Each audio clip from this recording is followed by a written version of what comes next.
Buat kalian yang mau mensupport channel ini dengan donasi atau emang sekedar mau beli mimin kopi, kalian bisa pilih antara Super Thanks atau Saweria. Gue sih nggak masalah kalian pilih yang mana. Cuma kalau bisa lewat Saweria aja. Soalnya kalau YouTube potongannya gede 30%. Kalau Saweria cuma 5%. Untuk link Saweria kalian bisa klik aja di atas kanan nih, atau bisa cek di kolom deskripsi.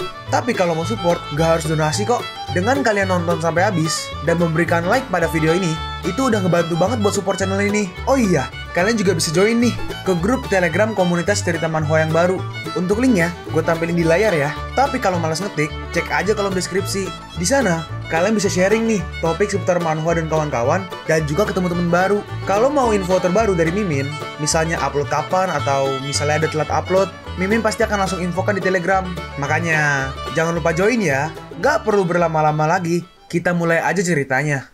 Dalam hati Chihun, tunggu, gak ada alasan untuk menyembunyikan Chaerin bukan? Ini bukannya aku di luar nikah, dia cuma putriku. Oi, Chihun, jadi apa? Langsung dipotong sama Chihun. Kalau kau penasaran, datang ke rumah, aku sibuk, jadi aku matikan. Dalam hati Chihun, aku memang bilang kalau dia bisa datang. Tapi, si Wu Changsung siaran itu pasti akan menyusahkan. Jadi aku sedikit khawatir. Chaerin, aku pulang. Ah, Papa nggak pakai kacamata lagi. Papa kelihatan lebih ganteng tanpa kacamata. Apa Papa terlihat lebih keren tanpa kacamata? Iya, kacamata lama Papa terlihat besar sekali. Hah? Besar? Apa kau pikir kacamatanya jelek? Chaerin menjawab, gak apa-apa. Sekarang Papa terlihat sangat keren. Jadi, jangan pakai kacamata lagi, oke? Oke, Papa tidak akan memakai kacamata lagi. Ngomong-ngomong, apa yang kau lakukan pas Papa di luar? Chaerin menjawab, Chaerin tadi belajar. Terus Chaerin nonton sesuatu yang namanya MeTube. Opa-opa ganteng menggoda dan menari. Oh mereka dari grup K-pop yang paling populer. Mereka keren kan? Benarkah Chaerin akan membuat Papa jadi keren seperti mereka? Benarkah? Itu akan sulit. Tapi makasih telah mengatakannya. Chaerin melanjutkan, enggak, Chaerin benar-benar akan membuat Papa menjadi keren. Papa nggak percaya sama Chaerin. Chihun menjawab, bukan, tentu saja Papa percaya. Makasih sayang. Dalam hati Chihun, benar, karena Chaerin juga memperhatikanku. Seorang papa yang keren itu bagus kan? Apa aku harus memperhatikan pakaianku sekarang? Terus hari sudah mulai malam. Chaerin, kau mau makan apa untuk makan malam? Chaerin menjawab, masakan Papa. Itu yang paling enak. Chihun merespon, benarkah? Tunggu sebentar. Papa akan memasakkan makanan enak untukmu.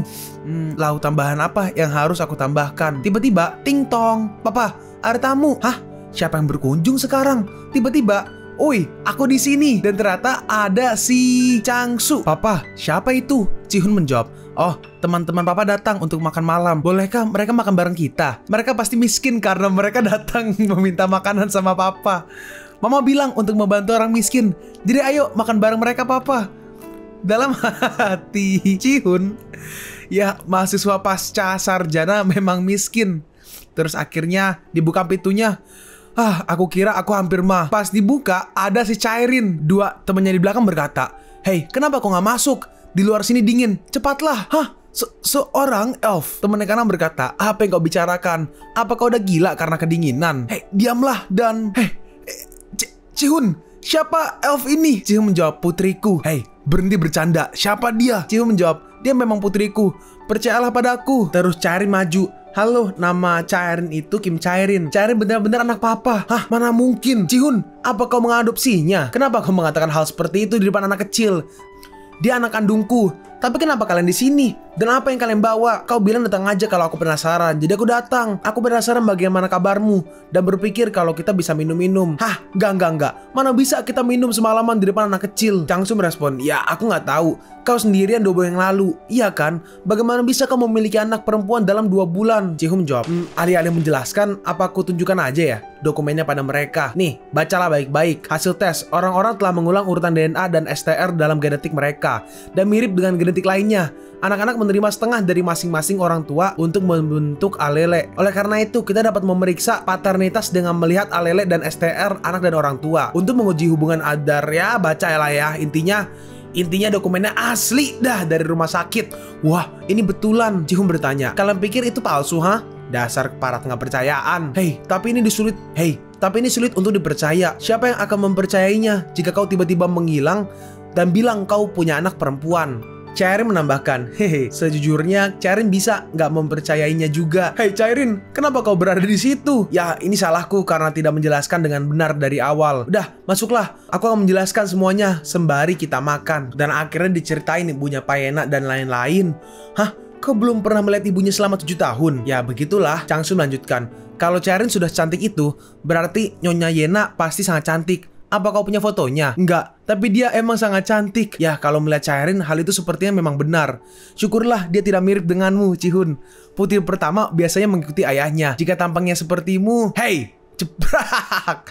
Kau sendiri yang meminta untuk dipukul. Aduh, Chihun, kejam sekali. Kau kan tahu aku hanya bercanda. Terus mereka berkata, ini gue gak tahu ya nama-namanya ya. Tapi Chihun, kau memang benar-benar terlihat tampan sekarang.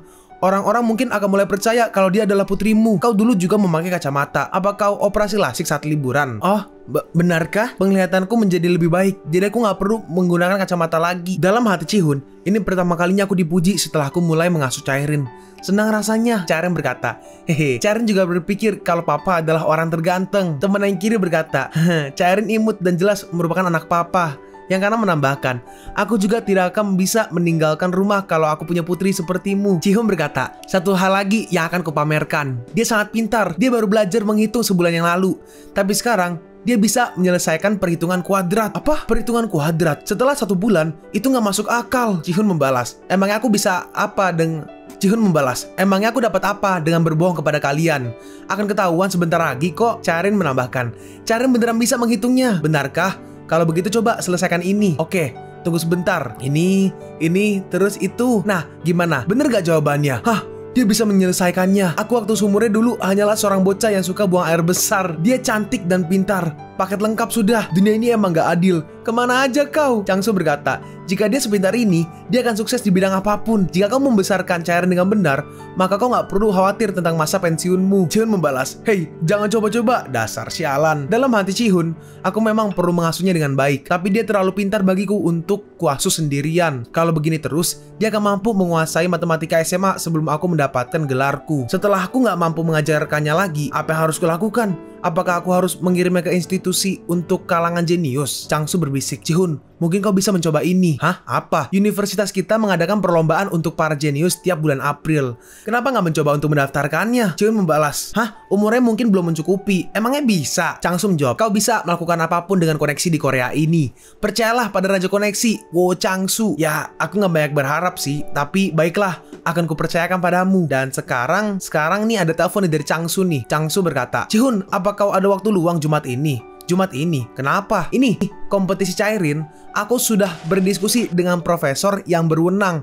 Hah? Kau benar-benar mengaturnya? Ya, jika aku ingin menumpang hidup padamu nanti, ini bukan apa-apa. Dan profesor itu ingin menemui kalian secara langsung. Chihun menjawab, baiklah, aku tidak punya banyak kegiatan di hari Jumat. Jadi kurasa aku bisa pergi. Baik, akan kuberitahu mereka. Dan akhirnya teleponnya pun dimatiin. Dalam hati Chihun, putriku emang pintar. Tetapi aku sekarang gugup karena dia akan dites. Bagaimana jika aku hanya terlalu semangat sehingga salah menduga bahwa anakku itu jenius? Enggak dapat memahami persamaan kuadrat pada usia 7 tahun. Setidaknya dia adalah seorang jenius atau prodigi. Tapi apa aku sudah menilai standar jenius itu terlalu rendah? Tiba-tiba, papa lagi mikirin apa? Dalam hati Chihun, ya aku nggak perlu terlalu mengkhawatirkannya. Apapun yang terjadi, Chairin tetaplah anakku. Mari jangan terlalu berharap dan menampilkan wajah kecewa di depan Chairin. Tetaplah tenang, Chihun berkata. Chairin, papa akan tetap menyayangimu meskipun kau bukanlah anak jenius. Chairin merespon, iya aku juga pa. Sekarang kita lompat di hari interview. Berarti ini dosennya ya. Apa kau Chairin? Senang bertemu denganmu. Aku Profesor Nahe. Profesor Nahe. Kau bisa memanggilku Profesor Nahe. Baik Prof, senang bertemu denganmu. Profesor Nahe berkata, putri Anda periang sekali. Saya sudah menyiapkan beberapa pertanyaan untuk mengetesnya. Chihun merespon, terima kasih, kalau begitu saya serahkan kepada Anda. Sekarang coba selesaikan ini sebisamu dalam 1 jam. Baik. Dalam hati Chihun, Chairin nggak pernah mencoba menyelesaikan soal-soal itu langsung dalam 1 jam. Apa dia bisa fokus? Tiba-tiba, aku sudah menyelesaikannya Profesor. Konsentrasinya bagus saat dia mengerjakan soal-soalnya. Tapi nggak saya sangka, dia bisa menyelesaikannya dalam 1 jam. Saya harap hasilnya bagus. Silakan tunggu di sebelah sana. Saya akan membawakan hasilnya. Benarkah? Baik. Dalam hati Chihun, kalau begitu aku bisa berharap sedikit kan? Enggak. Jika aku berharap, aku akan lengah. Jangan berharap. Chairin berkata, Pah, ku harap hasilnya bagus. Iya kan?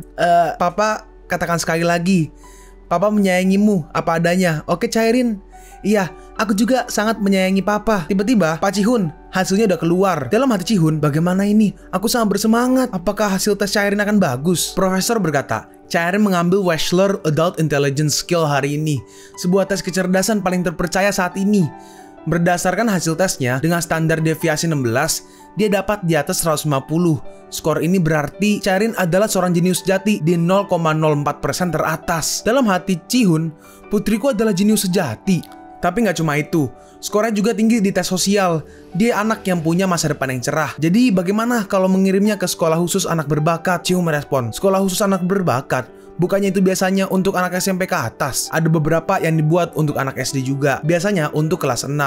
Tapi kurasa Chairin pasti bisa melakukannya. Ji-hoon bertanya, Chairin, bagaimana menurutmu? Chairin menjawab, kalau Chairin bisa bersama Papa, akan Chairin lakukan. Itu nggak bisa. Ya udah, kalau begitu Chairin nggak mau. Chairin nggak tertarik. Ji-hoon berkata, kurasa kita harus mengikuti apa yang Chairin pilih.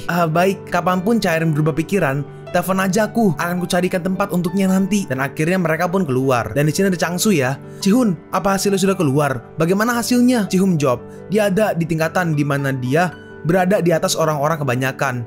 Bahkan meski orang-orang itu terlahir kembali. Hah? Beneran? Apa profesor mengatakan sesuatu? Dia merekomendasikan Chairin ke sekolah khusus anak berbakat. Tapi Chairin gak tertarik sama sekali. Aku gak punya niatan untuk memaksa dia melakukan sesuatu yang tidak dia inginkan. Changsu merespon, sayang sekali. Kukira dia akan jadi pemegang medali dari Korea atau penerima hadiah Nobel. Ji-hoon berkata, dia mungkin aja akan mengubah pilihannya. Siapa yang tahu? Oh ya, ngomong-ngomong, course apa yang kau pilih? Apa masih sama seperti yang terakhir kali? Ji-hoon menjawab, tidak, karena nggak ada yang bisa menjaga Chairin. Aku jadi harus mengubah jadwalku. Kau nggak bisa membawanya ke kelas? Kelas? Itu akan sangat membosankan baginya. Chairin membalas, Chairin mau pergi ke kelas. Chairin mau pergi bersama Papa ke kelas. Kau harus duduk diam selama 2 jam. Apa kau bisa melakukannya? Chairin bisa diam menonton film. Jadi Chairin juga akan duduk diam di dalam kelas. Ji-hoon merespon, baiklah. Tapi kalau kau bosan, Papa tidak akan membawa Chairin ke sana lagi. Oke? Oke, Papa yang terbaik. Ji-hoon, kau membuatku iri. Dan akhirnya, hingga kelas berlanjut, aku mulai mengajari Chairin bahasa Inggris. Dan kejeniusan Chairin juga muncul di pelajaran bahasa Inggris. Di sini Chairin lagi baca tuh. Dalam hati Ji-hoon, aku cuma mengajarinya struktur kalimat dasar. Tapi dia sudah bisa membaca dan menulis seperti anak SMP cuma dalam waktu seminggu. Mungkin dia akan segera bisa bicara bahasa Inggris dengan bebas. Ngomong-ngomong, aku udah nggak tahu mau mengajari Chairin apa lagi. Gimana ini? Haruskah aku membayar guru les dengan uang yang diberikan Yena? Tapi pelajaran apa yang harus aku carikan gurunya? Bahasa Korea, bahasa Inggris, atau matematika? Nggak, Chairin sudah menguasai semua itu. Tiba-tiba, Papa, orang ini keren banget. Apa yang pianis lakukan? Oh, pianis memainkan instrumen yang dinamakan piano. Apa kau mau belajar cara bermain piano, Chairin? Iya, kelihatannya seru. Chairin akan mempelajarinya kalau Papa mau ikut belajar juga. Ji-hoon menjawab, Papa nggak punya waktu untuk belajar piano.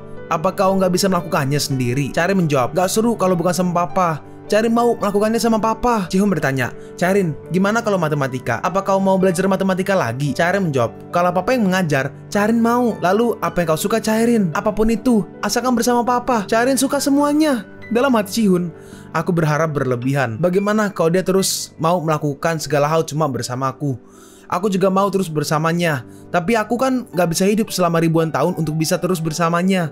Untuk mengetahui apa yang Chairin sukai, akan ku coba lakukan berbagai hal dengannya. Tapi aku gak punya uang maupun waktu untuk mencoba segala hal. Ada cara untuk mengalami hal-hal secara tidak langsung. Chairin, apa kau mau pergi ke perpustakaan? Ayo baca buku di sana dan cari tahu apa yang kau sukai. Perpustakaan? Kita akan pergi bersama. Kalau begitu, Chairin mau. Anak Anda masih terlalu kecil untuk bisa masuk. Karena dia bisa saja mengganggu pengunjung lainnya kalau berteriak. Dia putriku, aku membawanya kemari karena nggak tahu lagi harus pergi kemana. Kalau dia sampai berteriak, kami akan segera keluar dari sini. Gue nggak tahu lagi bahasa Indonesianya. Librarian tuh apa ya? Perpustakiawan? Ya intinya si librarian inilah. Dia berkata, kalau dia berteriak, maka saya nggak punya pilihan lain. Kalian berdua harus tetap tenang. Chairin merespon, akan cara pastikan Papa tidak akan berteriak. Ji-hoon juga merespon, kami akan berhati-hati. Terima kasih. Ji-hoon berkata, kau dengar itu Chairin, kau harus tetap tenang di dalam perpustakaan. Papa, shh.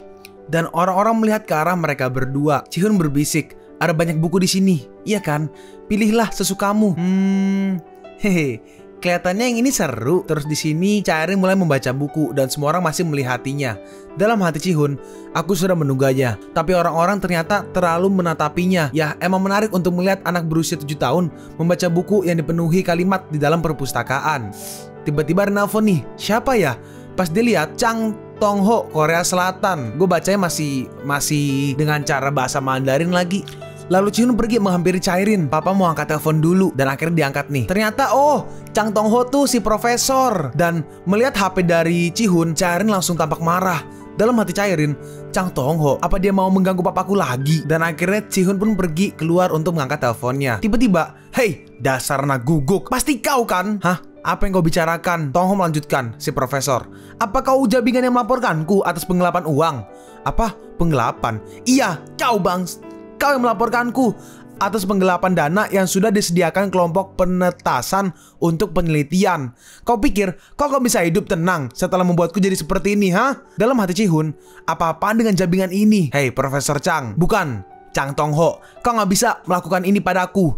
Aku nggak tahu bagaimana cara mereka membuktikan penggelapan danamu. Tapi haruskah aku bersama yang lain bersaksi untuk melawanmu, ha? Kau dasar anak guguk. Kau berani mengancamku." Ji-hoon melanjutkan, "Pada akhirnya kau akan terus memanggilku anak guguk, meski orang tuaku bukanlah seekor guguk. Kalau mereka melahirkan anak jabingan sepertimu, maka mereka adalah guguk, bangs. Anak guguk sialan yang gak punya rasa hormat kepada orang yang ada di atasnya. Dasar bereng." Tiba-tiba Chaerin datang dan memegang baju dari Ji-hoon. Ji-hoon berkata, "Aku gak punya sesuatu untuk dikatakan kepada sampah masyarakat sepertimu. Aku tutup teleponnya. Apa papa baik-baik aja?" "Iya, papa gak apa-apa. Kau seharusnya baca buku aja. Kenapa kau malah keluar?" Chaerin menjawab. Chaerin sudah gak mau membaca. Chaerin mau pulang. "Oke, ayo pulang." Dalam hati Ji-hoon, aku mau mengatainya, tapi aku gak bisa melakukannya di depan Chaerin. Karena dia bilang dia sudah menggelapkan dana, akan kutelusuri itu. Dan akhirnya Ji-hoon menelpon Chang-su. Chang Tong-ho jabingan itu mengatakan sesuatu mengenai penggelapan dana. "Apa kau tahu sesuatu?" Chang-su menjawab, "Si brengsek itu bisa melakukan itu kapanpun tanpa ragu-ragu." "Tapi kenapa? Apa terjadi sesuatu?" Ji-hoon menjawab, "Iya, hari ini dia tiba-tiba menelponku dan mengatakan kalau aku yang sudah melaporkan dia. Dan lalu dia mengata-ngatai orang tuaku juga." Chang-su membalas, "Dasar orang gila. Haruskah aku membandingkan itu dengan catatanku?" Ji-hoon berkata, "Baiklah, aku akan mampir besok." Dalam hati Ji-hoon, "Aku akan sibuk seharian besok. Jadi aku harus menitipkan Chaerin ke orang tuaku." Ji-hoon berkata, "Chaerin, papa mungkin akan sedikit sibuk besok. Kau mau kan tinggal sama nenek dulu?" Chaerin bertanya, "Besok? Apa papa akan sibuk seharian?" "Iya, jadi tinggallah bersama nenek dulu." Chaerin mau bersama papa. Papa juga mau begitu. Tapi papa nggak bisa selalu ada di sisi Chaerin. Chaerin kan anak pintar, jadi kau pasti mengerti kan?" Chaerin merespon, "Oke, Chaerin nggak mau berpisah sama papa. Tapi mau gimana lagi?" Ji-hoon merespon, "Terima kasih sudah mau mengerti. Ini sudah larut. Ayo kita tidur." Dan akhirnya mereka pun tidur. Dan di sini Chaerin masih bangun. Lalu Chaerin memakai skill lagi nih. Papa akan tetap sehat. Papa akan tertidur dengan sangat nyenyak. Dan akhirnya sekarang saatnya menghukum seorang pendosa. Bawa aku ke rumah Chang Tong-ho. Dan di sini Chaerin sampai dan ternyata nggak ada siapapun. Nggak ada siapapun di sini. Ini kan rumah Chang Tong-ho. Kemana dia pergi? Nggak ada jejaknya sama sekali. "Hei, beritahu kemana manusia itu pergi." Dan akhirnya di sini kayak ada kabut gitu ya, yang memberitahu Chaerin arahnya di sana. Aku melihatnya dan Chaerin dalam sekejap langsung sampai. Di sini Chang Tong-ho minum-minum tuh. "Brangs, akan kuhabisi mereka semua. Tunggu aja nanti. Kalian pikir kalian akan bisa hidup tenang setelah melakukan ini padaku, ha? Aku gak akan pernah memaafkan kalian. Akan kubuat kalian semua membayarnya." Jabingan. Dalam hati Chaerin, bagaimana caraku menghukumnya? Apakah aku harus mempermalukannya di depan umum?